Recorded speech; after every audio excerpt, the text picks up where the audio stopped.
Welcome to Newsbreak. I'm your host, Nick Steffens. Coming up later in the show, a local swimmer is heading to state, but first, today's top stories. Shirley and Mia, both residents of Henry County, Iowa, have been diagnosed with the rare condition of aplastic anemia.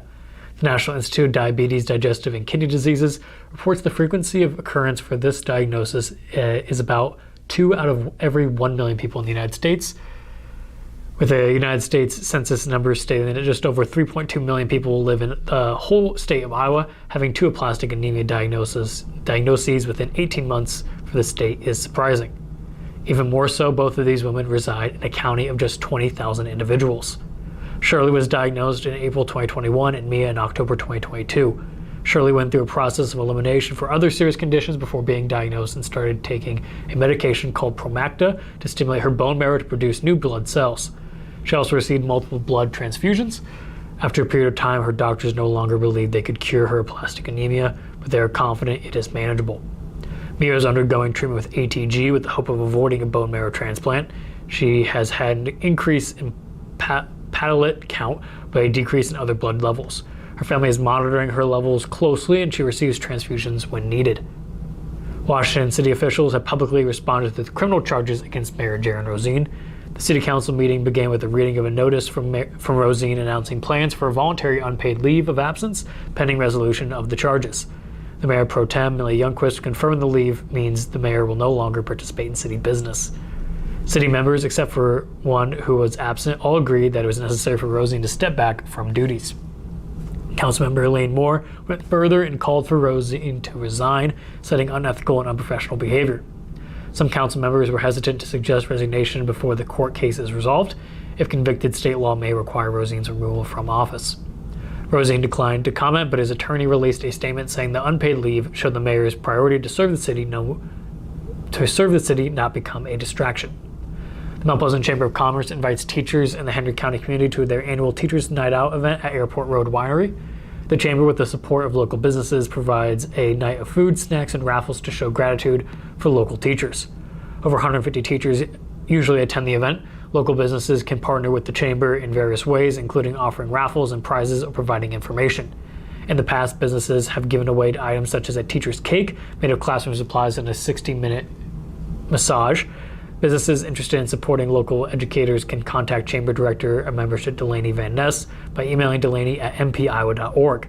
The event will be held from 4 to 6 p.m. and is sponsored by Walmart, Iowa Wesleyan University, Area Recyclers, and Beck's Superior Hybrids.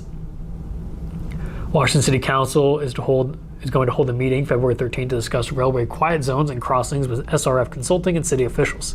City Administrator Deanna McCusker says the city wants to be ready for potential increase in train traffic if Canadian Pacific and Kansas City Southern merger is approved, and seeks public feedback on railway quiet zones and crossings before a final decision. You can contact the City of Washington at 319-653-6584 for more info. We're going to take a quick break, and when we come back, we'll take a look at the weather and sports.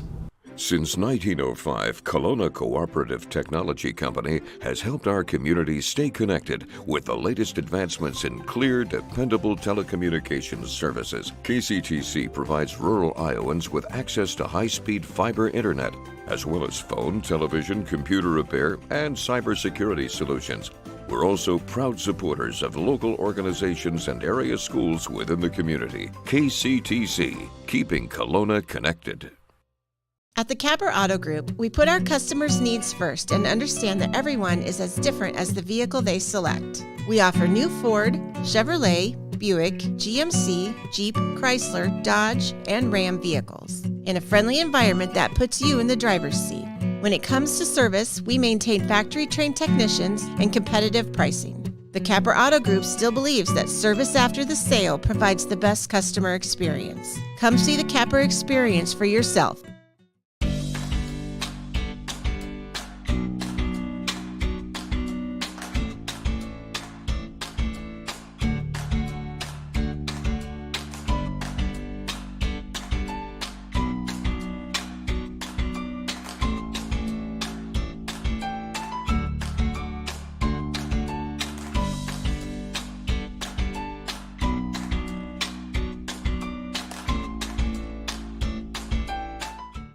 Hospice isn't a place, it's a type of care that focuses on living. Servicing a 7-county area, the Hospice of Washington County staff of nurses, social work, hospice aides, spiritual and grief support, volunteers, music and massage therapists are able to provide free end-of-life care where the patient lives. We write wills, give consent for organ donation, but rarely is there a plan for what we would want the final phase of our lives. At Hospice of Washington County, we encourage our patients to be in charge of their healthcare decisions while maintaining quality of life. Welcome back to Newsbreak. I'm your host, Nick Steffens. We have your 5-day forecast coming up. First, obituaries.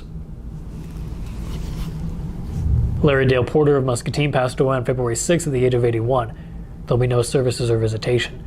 The Ralph J. Wittich Riley Frears Funeral Home is in charge of the arrangements. Judy Ray Manning, formerly of Wayland, passed away on February 5th at the age of 80. A funeral service will be held at 11 a.m. February 11th at the Beatty Funeral Home. Thomas Andrew Garrett, formerly of Washington, passed away on January 27th at the age of 64.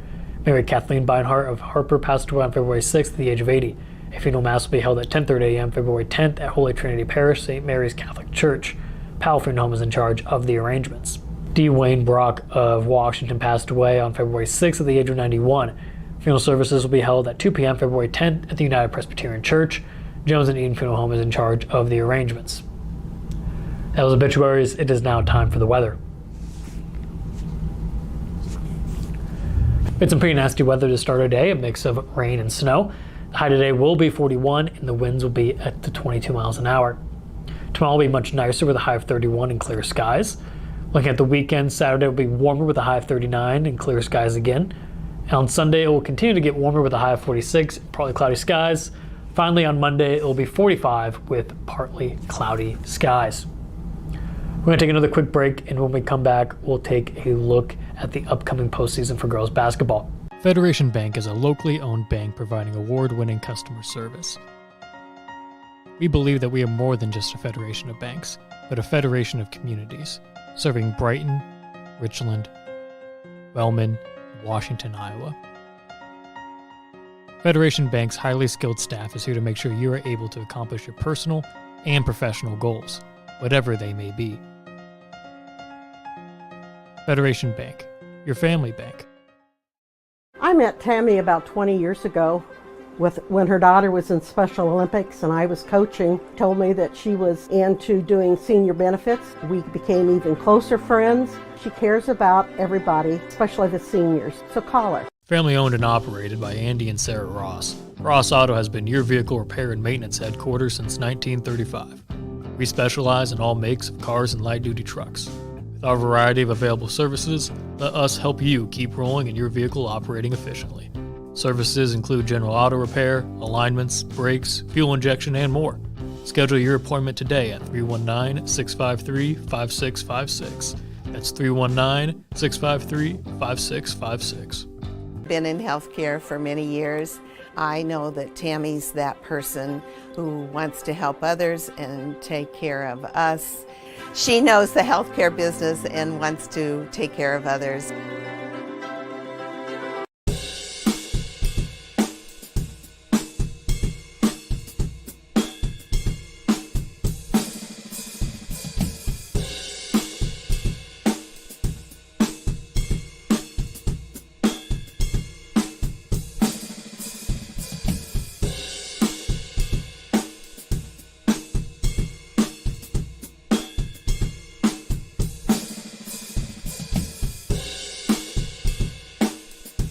Welcome back to Newsbreak. I'm your host, Nick Steffens. It is now time for sports. Sports, brought to you by Fairway.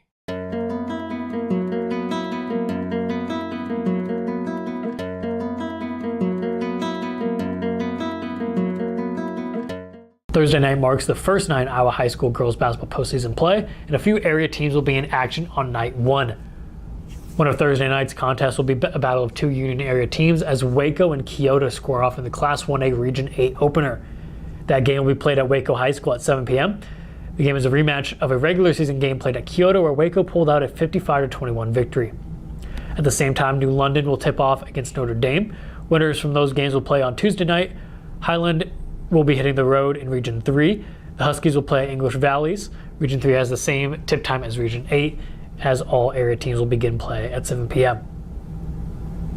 Mount Pleasant School Davidson is off to the state swimming meet this weekend as part of the Burlington High School swim team. Mount Pleasant, which does not have a swim team, has a co-op with Burlington for the sport. Davidson qualified for the medley relay alongside 3 swimmers who attended other area schools.